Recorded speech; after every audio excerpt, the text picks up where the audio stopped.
वतन की आवाज़ में आपका खैर मकदम है। आइए देखते हैं चंद तफसीलात।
ఊరుకోవద్దనే మన కాంగ్రెస్ ప్రభుత్వం ఆదేశాలు ఇవ్వడం జరిగింది. కేంద్ర ప్రభుత్వం 50 లక్షలు మనకు బడ్జెట్ ఇవ్వడం జరిగితే దాంట్లో ఒక్కటి కూడా మనకు రాలేదు. తెలంగాణ ప్రభుత్వంలో 8 మంది ఎంపీలు గెలిస్తే అందులో 2 కేంద్ర మంత్రులు అయి కూడా తెలంగాణకు మరి ఏమీ చేయలేదంటే వాళ్ళు రాజకీయంగా మరి వాళ్ళు పనికిరారని అనిపిస్తుంది. ఎందుకంటే మనం ఆశలు పెట్టుకున్నాం, ఇంతమంది గెలిచిండ్రు, మన కోసం తెలంగాణ కోసం కొట్లాడి నిధులు తెస్తారంటే మరి అడగలేదు అంటే నిజంగా వాళ్ళు రాజకీయంగా వాళ్ళకు ఇది లేదు, వాళ్ళకు మరి మనసు రాలేదా, కావాలని చేస్తుందనేది ప్రజలు గమనిస్తున్నారు. అట్లాగే మరి తెలంగాణ రాష్ట్రం నుంచి పన్ను విధంగా లక్షల కోట్లు కడుతున్నాం. మరి మన పైసలు మనకి ఇచ్చినా సరిపోతుంది, ఎంత కేటాయించాలో అంత కేటాయిస్తే కూడా మరి సంబరంగా ఉండేది. మరి గత ప్రభుత్వం అడగలేదు అని చెప్పారు. ఈ ప్రభుత్వంలో మన ముఖ్యమంత్రి రేవంత్ రెడ్డి గారు కానీ మన బట్టి విక్రమార్క గారు ఇద్దరు కలిసి మరి మోడీ గారిని అలాగే ఆర్థిక శాఖ మంత్రి పోయి అడగడం జరిగింది. మరి పెద్దలు అంటారు అడగకపోయినా అమ్మ అన్నం పెట్టదని. మరి కాంగ్రెస్ ప్రభుత్వం మరి పోయి అడిగితే మరి ఎందుకు ఇవ్వలేదు? అలాగే మన కేంద్ర ఆర్థిక శాఖ మంత్రి అయిన నిర్మలా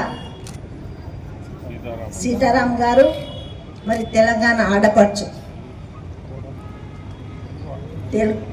తెలంగాణ ఆడపడుచుగా, తెలంగాణ బిడ్డగా, తెలంగాణ కోడలిగా మేము గౌరవిస్తున్నాం. ఆ బడ్జెట్లో మహిళలకు కూడా ఏమి ఇవ్వలే. తెలంగాణ రాష్ట్ర మహిళలకు కూడా ₹1 వేయలే. తల్లి నువ్వు ఉన్నావు, మేము అంటున్నాం ఆడపిల్లలుగా, నేను కూడా అడుగుతున్నా. మరి ఆడవాళ్ళు ఈరోజు సమానంగా ఓట్లు వేస్తున్నారు, అన్నిట్లో రాజకీయంగా ఆర్థికంగా అన్నిట్లో ముందుకు వస్తున్నారు. మరి ఆడపిల్లలు నీకు కనిపించలేదా? ఆడపిల్లలు నీకు ఇది లేదా? నీకు సపోర్ట్ లేదా? ఈరోజు మరి ఆడవాళ్ళను కూడా కించపరిచే విధంగా చేసిందని కాంగ్రెస్ పార్టీ మిమ్మల్ని ప్రశ్నిస్తుంది. ముఖ్యంగా గత కాంగ్రెస్ ప్రభుత్వం మరి ఏమేం చేసిందో ఒక మనకు కంపెనీలు ఫ్యాక్టరీలు తేవడం జరిగింది. మరి మనకున్న నిధులతో ఎన్నో అభివృద్ధి చేయడం జరిగింది. మరి 10 ఏళ్ళు పరిపాలించిన బీజేపీ ప్రభుత్వం ఇప్పటి వరకు కూడా ఏమీ చేయలేదు. కాబట్టి మా ప్రభుత్వం ఇప్పటితో ఇది ఆపదు. మేము నిజంగా అందరినీ నిలదీసే విధంగా ఉంటాము ప్రజల తరపునని తెలియజేస్తూ సెలవు తీసుకుంటున్నాను. జై హింద్. वतन की आवाज़ को लाइक शेयर सब्सक्राइब करें और कमेंट बॉक्स में अपनी कीमती राय देना ना भूलें। आइए देखते हैं आपकी और हमारी आवाज़, वतन की आवाज़।